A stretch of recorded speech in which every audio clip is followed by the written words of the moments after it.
এই সরকার যখন থেকেই ভারতের ক্ষমতায় আসীন হয়েছে তখন থেকেই শুরু হয়েছে ভারতে মুসলিম নিধন কর্মসূচি। ভারত সরকারের মদদে এবার ভারতে মুসলিমদের ওয়াকফ সম্পত্তি ব্যাপকভাবে লুট হচ্ছে।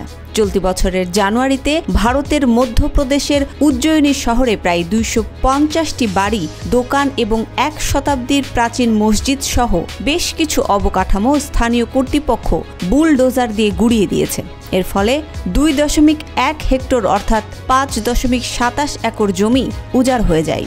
বিশেষজ্ঞরা বলছেন, উজ্জয়িনী শহরে একটি হিন্দু মন্দিরের সম্প্রসারণের জন্য বিজেপি সরকার মুসলিমদের ওয়াকফ জমি অধিগ্রহণের মাধ্যমে ভারতের বিভিন্ন অঞ্চলে $14 বিলিয়ন মূল্যমানের ওয়াকফ সম্পত্তি লুণ্ঠনের একটি বৃহত্তর প্রক্রিয়া বাস্তবায়িত করেছে। একটি অনুসন্ধানী প্রতিবেদনে এই তথ্য প্রকাশ করেছে কাতার ভিত্তিক সংবাদ মাধ্যম আল জাজিরা।